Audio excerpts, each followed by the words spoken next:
Yes, ma'am. The live is on. Sahil, you're saying that you cannot hear us. I am talking now. Are you able to hear? You can speak or you can say a yes or no in the chat box.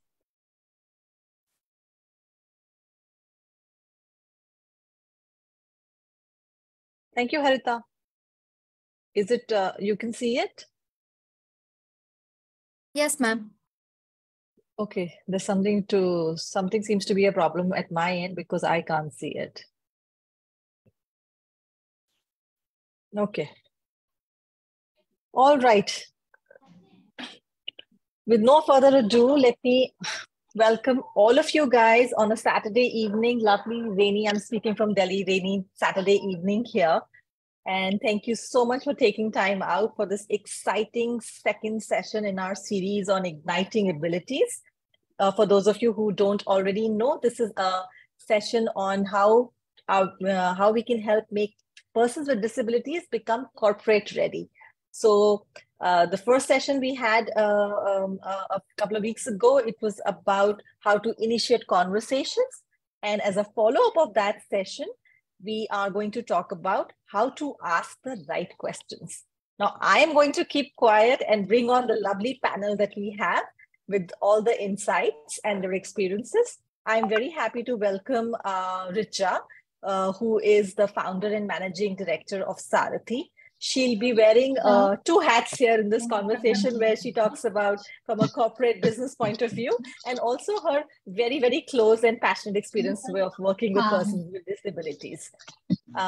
May I please request Harita to mute people who are not on mute if they can't already do so.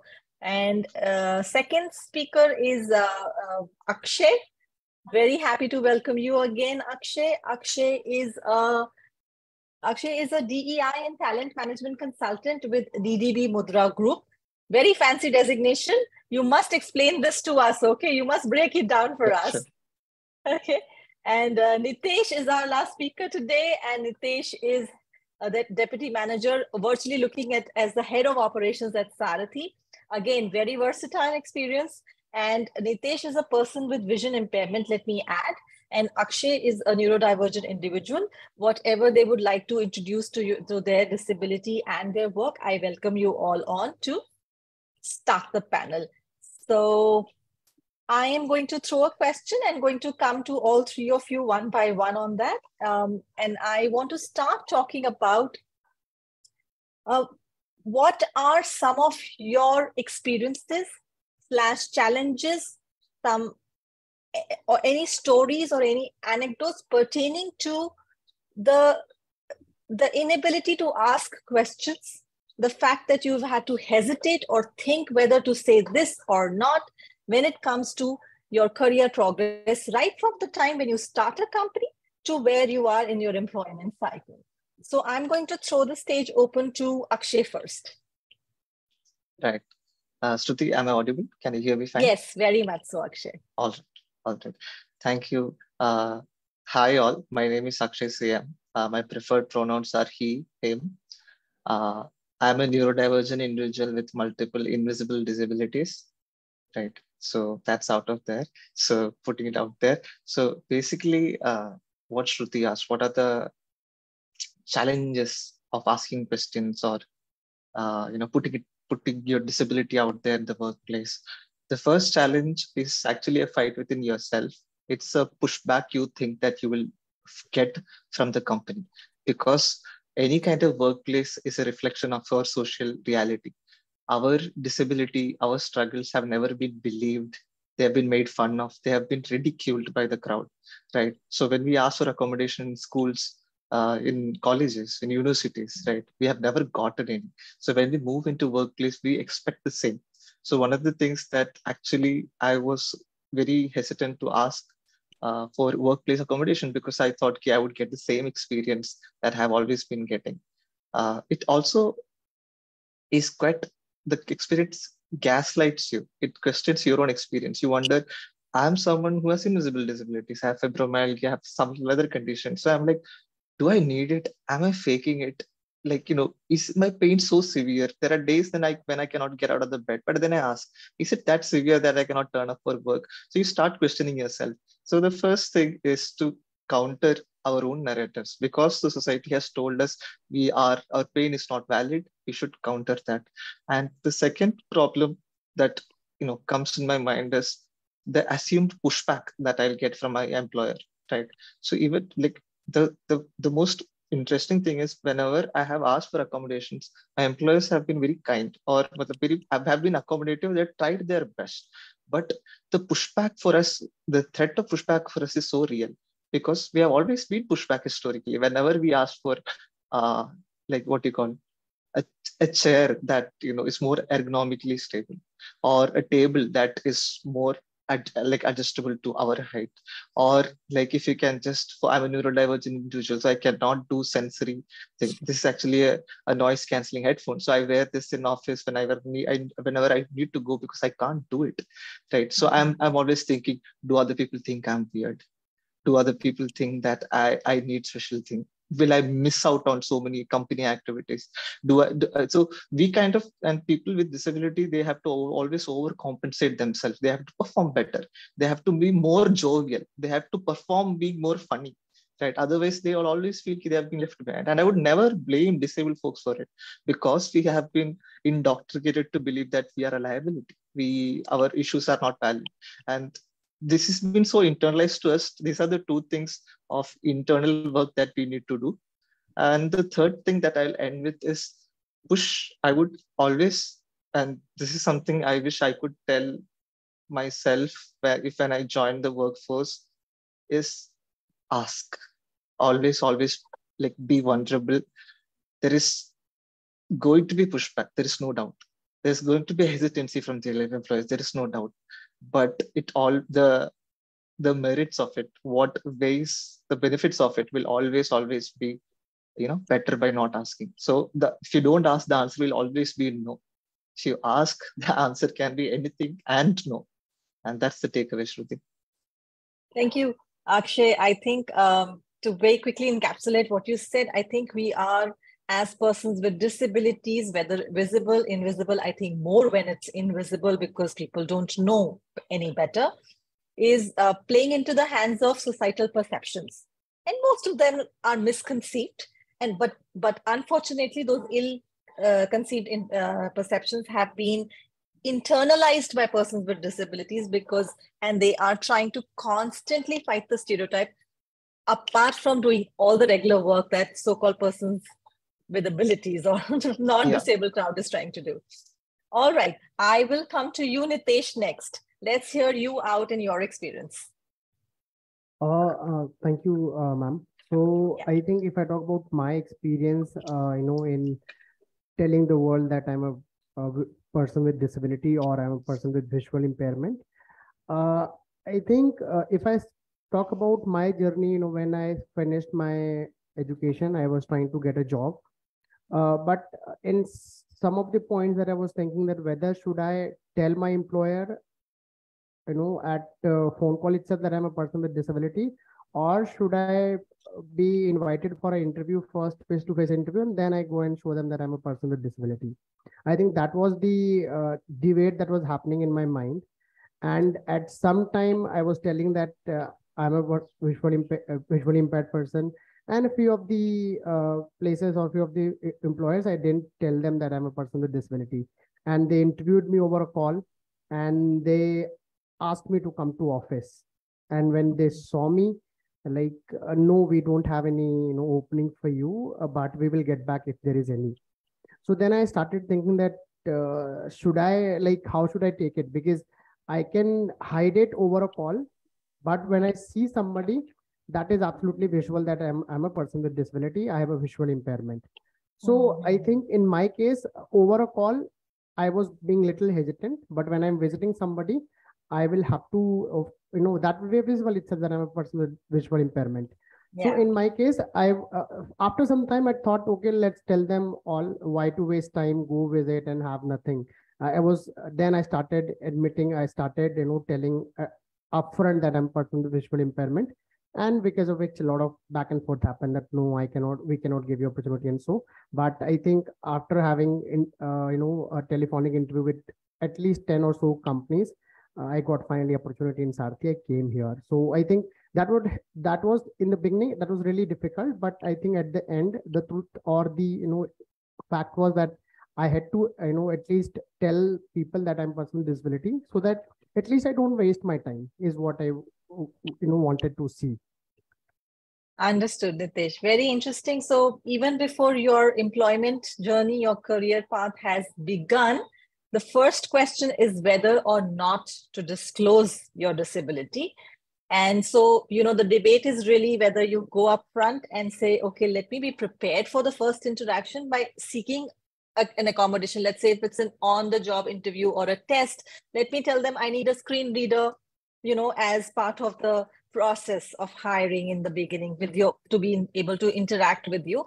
Or then, a lot of people, I'm sure, with vision impairment like you would have faced rejection at that idea. So the idea is to just cover and say, okay, never mind, we'll deal with it when we come to that stage.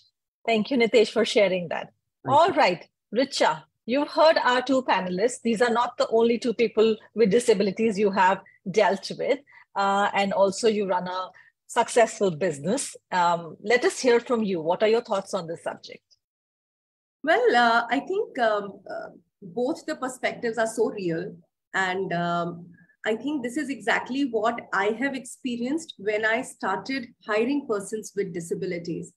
So in spite of coming across as an inclusive organization, I have seen persons with different disabilities not being comfortable with their disability when they approach.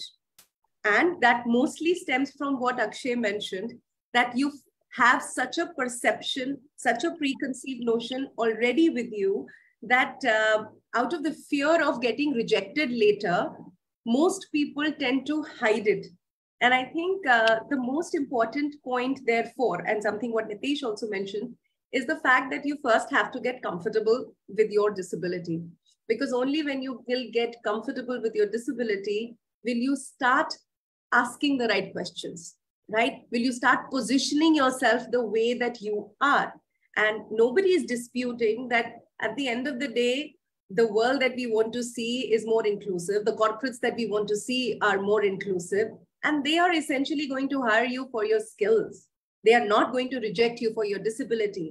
And therefore, it is extremely, extremely important that you come across as someone who is confident about who you are, whether it is about the skills you bring to the table, whether it is about the accommodations you seek, or for that matter, even the kind of things that you are capable of doing and you're not capable of doing. And that may or may not necessarily be everything to do with disability. So I think that's where I would say, and there are multiple such situations that I've experienced where, so I like to share one example. And there was this one boy who, appeared for an interview with Saarthi. And this I'm talking about some 5 years back. And he was a late vision impaired person, and someone who was beginning to drop in his vision. And I still remember this boy used to travel back and forth using a bus. And he would commute, and I would be mostly insistent, please use a stick while you are traveling and commuting. When he had appeared for the interview, he was very clear, don't worry, ma'am, I am perfectly fine. My vision is only, I have just dropped about 40% of my vision. I can work very well with the screen reader, with the magnifier, and there is no challenge at all. And I can even commute very comfortably.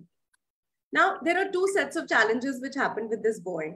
One, because he was constantly in denial and he constantly wanted to project that he is fine and he was not comfortable with what his disability was, he met with an accident because he was absolutely sure I can walk without a stick, right? That is one. Secondly, because he had given the confidence to the employer, I can work without any other accommodation. Therefore, the work that was allocated was accordingly, right? And that again set him up for failure even before he started his journey. And I think that is very, very important, therefore, as a message for most persons with disabilities, to be honest about their disability, accommodations you seek, and be absolutely sure of what you want to have as a conversation with your prospective corporate. So that's my take on it, Shruti. Thank you for sharing that story. It just makes the scenario more real for us to relate to and our audiences to understand. I think I'm hearing a couple of things, and so there are challenges that are faced by persons with disabilities, and then how they choose to project themselves, whether they question or not question what they say to the employer, to their peers in the first few days of their employment, is how they also are then perceived in that role. Never mind the perceptions that they have grown up with. I'm not saying you can take that away, but when you're starting your career, there is a chance, a fair chance, because you've been given a fair chance based on your merit that you have been chosen for the job. The employer needs you to be performing that role. You have that opportunity to actually turn those misconceptions into non-stereotypes, right? So you can display it and be an advocate of sorts. So I am going to ask you next, Akshay, that, we're talking about accommodations. And we all know the Rights of Persons with Disabilities Act 2016 talks about the right to reasonable accommodation.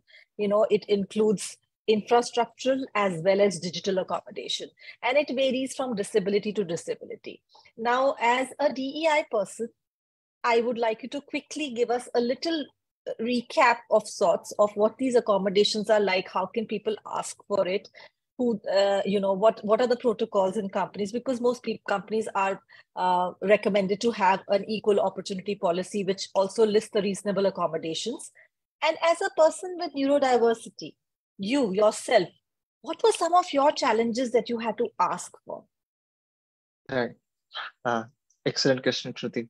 And this is something, the moment you said accommodations, I was reminded of what Richa was talking to me yesterday about the need for social accommodations, right? The accommodation, it's not just physical, or it's completely not material. It is something that works on a social level, on a personal level, right? The fact that if somebody is asking for accommodations, it's not a point of trouble.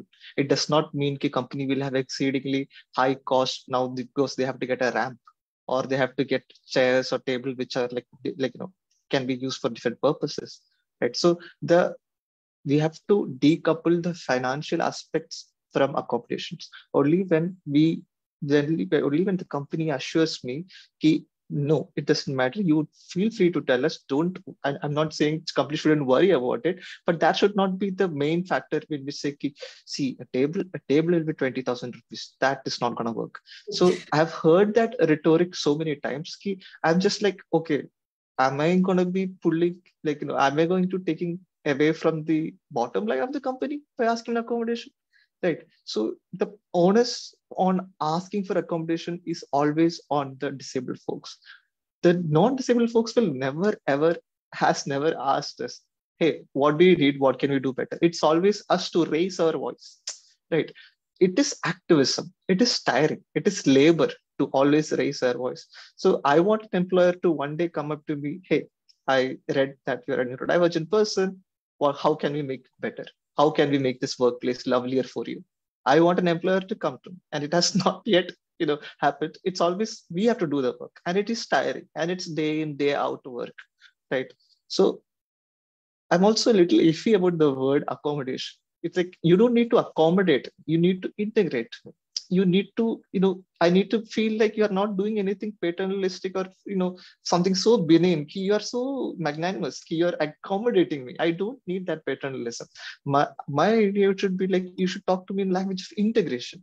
You should never make me feel I need something or I'm demanding something. Should always, the disabled folks should always feel empowered. They should feel, damn, I'm adding some value to the organization.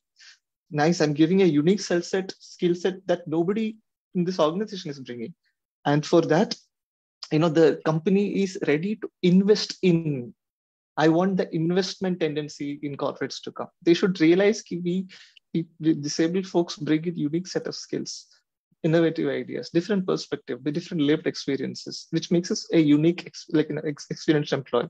Even if not for productivity, just as a basic human, empathic person, as a moral imperative, you should ask and integrate us. And definitely the word accommodation, right? That's a little iffy for me. I still have not made my mind. So the second part of your question regarding neurodiversity. So I'm a neurodivergent individual. So one of the things that one of the earlier companies used to really bust my head and I could not work was people used to always talk around me and I need focus, right? And in a young corporate company, you need a little, like, there's always hustle bustle, there's always grind culture. People are staying till 7, 8, they're talking about films, everything. The problem is a lot of us can focus that easily. We need conducive environment. So again, for that, I need to get a noise cancelling headphone. I need to tell them, hey, I'm not being antisocial. I love conversation, but right now this PPT needs to be done. And I need to focus really right now.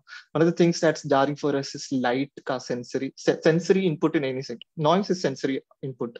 Light is, so one of the things that, said, like, neurodivergent people love to work at home because we can control the lights, and the lights in offices are blindingly bright. We come and we feel exposed, right? Because our senses are, so some of our senses are always on fire, right? So hearing, sight, right? So that can be a problem. Sensory, load can be a problem. Communication. So if you communication, if it's not very clear, neurodivergent folks will have a very hard understanding. So if you say, hey, when will the PPT get done? Oh, I said PPT. Now I'm an old man. When will the deck get done? Okay. So I'll be like, hey, it'll get done. But if you do not, this is again specific for neurodivergent individuals. If you don't tell me, actually, I want the deck by 5 o'clock today, you will get it by 5 o'clock today. So very clear communication is needed, because we, the neurodivergent folks, take words very, very seriously. So we would really respect more enhanced or very clear communication. But the best thing about neurodivergent folks in this community is we are very clear and assertive. The moment you meet neurodivergent people, they will tell you what works and what does not work if they have the space with you. So a listening ear is the most important thing a neurodivergent individual will seek. Yeah, that's it, Shruti. This is something, 3 things that came up in my mind, but there is a list. That I'm sure the list is endless, because also I would like to inform our audiences here that persons with neurodivergent, it's a spectrum. There are different conditions, and if what Akshay has shared, only some of them will be common for other neurodivergent individuals. The needs will be very different. The accommodations, therefore, will be very different. And pardon the usage, Akshay, because we still stick to the policy word, huh? Accommodation. Oh, okay. I get the philosophical sense, and I agree with you on that. Okay. All right, Nitesh. I know that Saarathi is an inclusive organization, so the ecosystem is fairly conducive. But I also know that in your individual role, you deal with a lot of clients, with a lot of different stakeholders. And so how has your experience been? How have you conveyed your challenges to them? What have you had to ask for? And what have some of the responses been? What are your thoughts on that? So I think you rightly said that Saarathi has an ecosystem which is absolutely, in favor of person with disability. But as you said that, I work with different people who might not be from Saarathi.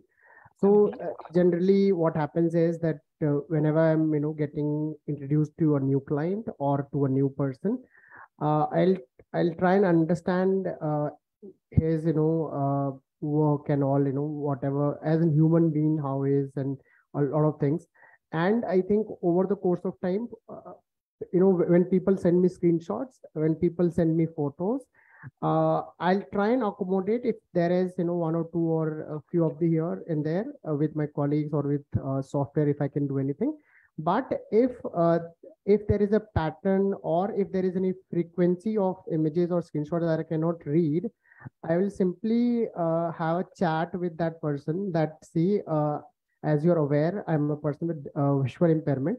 I will not be able to see the screenshots that you're sending to me, but I can definitely see if you can send me that link where you're sending me screenshot from, or if you can send me a text or the error that you're trying to highlight to me, or as a text or anything like that, that will be really helpful to me. And I think the responses and the reactions that I've got, I think that is really good. People listen, no, whatever we are trying to explain them, and when we tell them that, see, I can do it. It is not that I cannot do it. It is just that if you can give me in this way, I will get it done much faster, because I will not need to take help from anyone to get it, to get it read and then actioning it. I can action it as soon as you send me.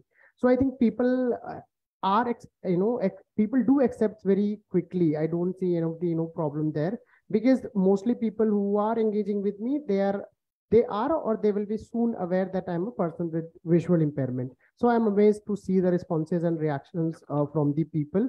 They accept it. If if there is anything that they want to share with me, they will ensure that it has all the text that is there on the screenshots or images or anything like that. So yeah, that is really good. So it is about, if you tell somebody that this is what I'm expecting, then only they will be able to accommodate. For example, if I don't tell them that, okay, I need this in this way, they will never come to know that I need this in this way. Sure. I think it's good to respect the person on the other side as much as we are expecting the corporate to respect the person with disability, the employee who has joined the team. So mutual respect is the relationship that we want to endorse here, right? So if what I'm hearing from both you and Akshay is that if I let you know that this is my requirement to do, basically what I'm informing the corporate is that the work needs to be done. This is my responsibility. 50 employees in your companies do it this way. I am the 51st and I will do it in another way. And to do it that way, this is what I will need from you, and the rest is all mine. And let me be as independent as the other 50 employees in your organization. So this is a very empowering way of projecting yourself, rather than, in a very apologetic sense that, oh, I'm a person with disability. So great. Let's come to you, Richa, on this, that not just as person who's leading Sarathi, and I know how you've created the conducive work culture, but also as somebody who's taking the inclusion journey way ahead. I know that, and you are actively talking and engaging with corporates. And, I'm sure you must have learned about their side of the story. So let's just have some insights from that end. And, what have some of the reactions been to the so-called, even if we empower here our panel and our audiences today that, okay, go ask the right questions. What do you think are going to be the responses from the other side? So I think first I will talk about my own experience of these 5 years, because I did not know too much about disability either. I think in these 5 years, it has been a huge learning, discovery. And as much as the onus of asking the right question is on persons with disability, the onus of being curious is on the corporates, right? So I think I was extremely curious, and I would ask very random questions. So I'll give you another example, and I'm very, I mostly give this example to everybody. So I remember there is, and I think the person is here in the audience as well. He is an employee at Sarathi. And so we were in office, and this is within the first year of Sarathi, I guess. And he's a person with vision impairment. He was walking down the corridor, moving towards the washroom, okay? And he's walking very, close to the wall, and he's constantly snapping his fingers and humming to himself. And so I was walking by him, and I was very curious, why is he doing this? Why is he doing this? So, and this is not something that he did once, but every time he would go to the washroom, he would snap his fingers in the corridor. I was very curious. I came back and I asked him, I said, what is wrong with you? Why are you constantly snapping your fingers when you're walking to the washroom? And all kinds of vague things are coming in my mind. Why is he doing it? And he told me something very, very profound at that time. And I really hold it very close to my heart. And he said, ma'am, I know I can't see, but I don't know whether the others can see or not, because most of the people are going to be on the phone. how would they know if I am walking just across them? That was very profound and very, it was like a moment of truth for me. And that is when I realized I have to build curiosity. I have to ask every time I observe somebody doing things which are different, I ask why. And I think one of my biggest teacher in this space is Nitesh. I unabashedly ask him as many questions as possible. And that to me was very, very comforting, that people were comfortable answering my questions, and equally to give that kind of a space for people to in return ask questions is equally important. And that, I think, in these 5 years is my learning. And that's exactly what I take to the corporates, that, you have to be aware. So Akshay, what you mentioned about that, you guys, there's a certain activism that has to happen. I think activism is not needed. What is needed today is base level awareness. And it is rather unfortunate, in spite of the fact globally 15% of the global population is persons with disability. Persons with invisible disabilities are completely lost in the crowd. So what tends to happen is that we have taken it for granted that this is what life is. We are so used to and comfortable dealing with people without disabilities. We just don't know how to function with people with disabilities. And I think, therefore, it is important to drive that level of awareness. So Shruti, to answer your question, when we reach out to the corporates, I think even before encouraging them to hire a person with disability, we are very, very focused and clear that first you need to understand the disability. Then only can you take the step of hiring them. So that's what I would like to share in that space. Okay, thank you. Okay, in the interest of time, I'm going to start inviting questions from the audience. I know we have a comment from Sahil, and Sahil very kindly shared his story, where he's also a person with disability, and he had a accident after which he fractured his leg, and he lost his voice.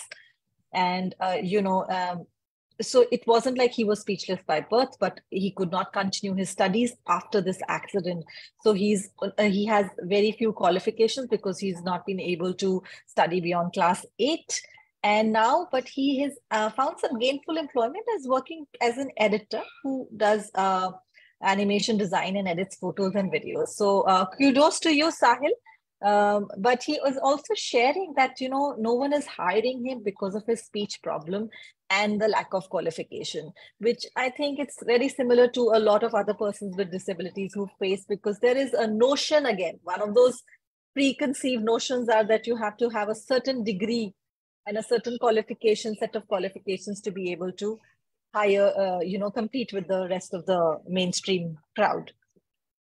Any other questions? Please let me know in the chat box or raise your hands. We can come to you. In the meantime, I will quickly ask each of you to give me 1 or 2 maximum tips that you want to today leave your audience with.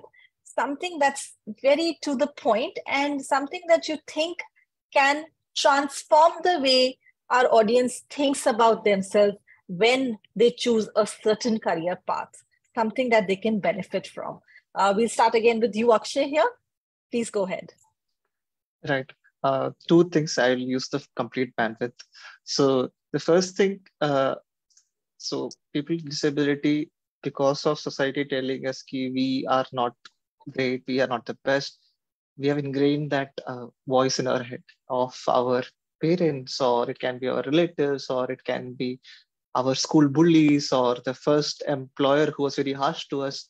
That voice, you'll have to fight that day in and day out. And I'm so sorry that we have to fight it, but pick up the cudgel and fight.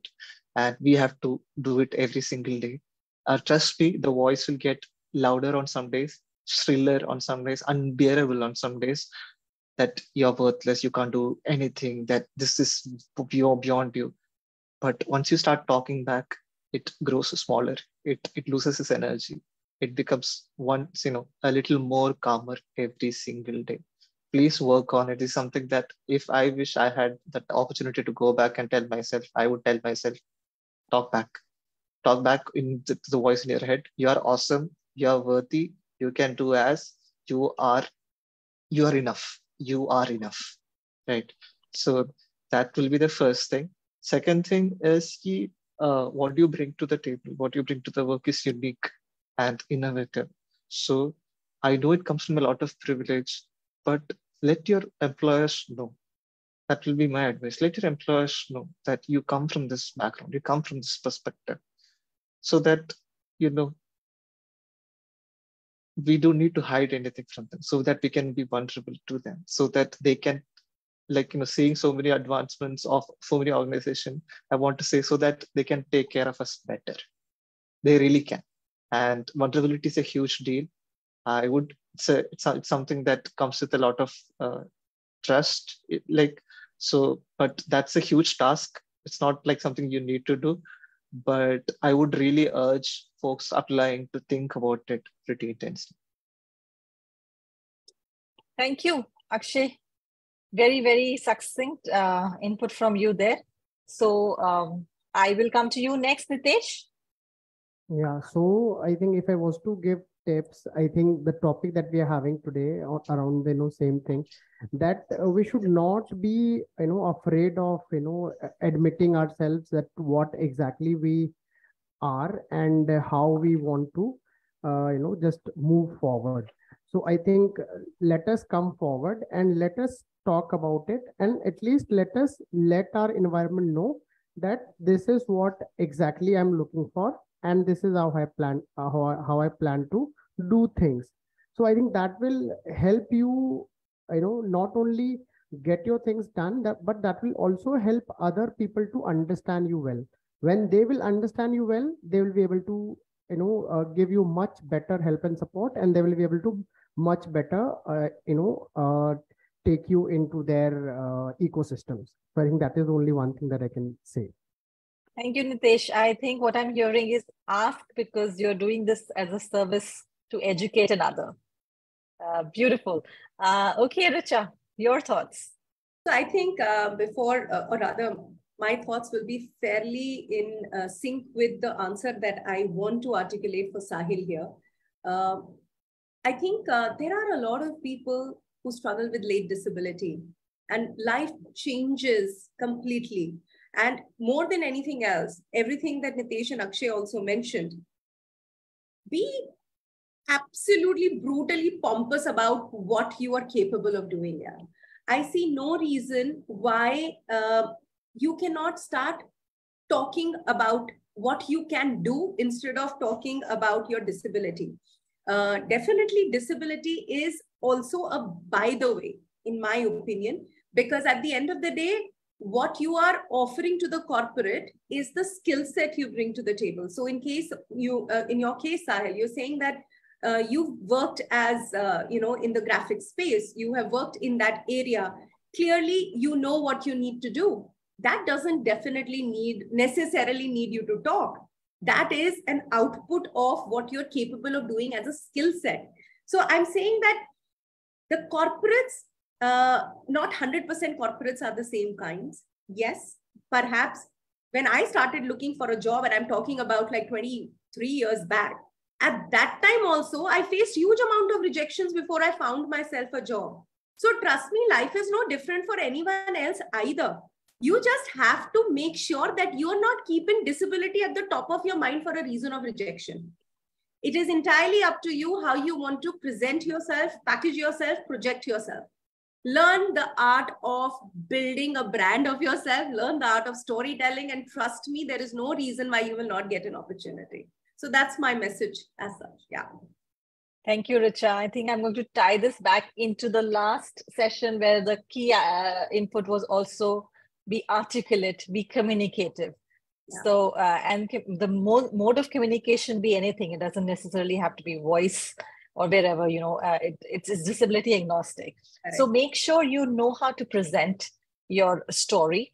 Make sure you know how to project your strengths. And that's how it was. I recall when I started off as a young girl, at that time, yes, we had done a lot of progress as a country on women hiring, but it was still a little bit of a taboo, you know. I still, till very recently, I would go into interviews, walk into interviews where people would ask me, are you planning to get married? And if you're already married, are you planning to have children? Because those are grounds of rejection. It's got nothing to do with whether I am an able-bodied person or a disabled person, right? So I think I'm going to wrap this session up by just pronouncing once again what our lovely panelists have said so far in the session. And on top of my mind is don't be scared of rejections and don't be apologetic of who you are. You know, self-advocacy is just as important, as much in your case as, you know, preparing for an interview, for that skill set, for that role. I think you should have, each person with disability should actually work towards creating a self-advocacy, almost of a toolkit of sorts, right? Which they can use not only at the time of hiring in the interview process, but also once they're in the job, talking to their manager, talking to their supervisor, talking to their peers. And mind you, I know we had limited time for this webinar, so we did not also get to touch upon the fact that a lot of these questions that we ask are also to our peers and our colleagues in social settings. So it's not really to do with getting accommodated in the space. So I'm going to jump to the last input that we got from our speakers today, and I'm going to credit you, Akshay, is not accommodate but integrate. I think that really stood out for me today. Really, you know, we have to integrate this. We have to make this a seamless process. And for that, persons with disability have to build their confidence. And learning about disability or expressing about disability, educating in another is a process. It will take time. But as long as we are steadily, consistently moving forward on that process, I think we'll slowly get there. And, you know, a lot of changes have happened in the past few years. I don't think the question is really in the minds of people hiring on why should I do this, but more about how should I do this. So I think let's go out there and kind of, you know, tell them how. Let's take that orders. Okay, one last appeal to the audience. Any questions, any thoughts? This recording will be available on our Facebook page. So in case your friends or anybody you want to share this with, you can please take the link from our Facebook page. You can also contact us and we will be very happy to share with you. And let me make a quick announcement that we are keeping these series very seriously alive, okay? So do keep tuned in to our registration messages, pass it on to further groups, and let more people join and benefit from this. And let us learn from you more than anything. All right. So thank you very much, all my panelists, all the guests, and have a lovely weekend, all of you. Okay. Thank you so much. Bye-bye. Bye. Bye.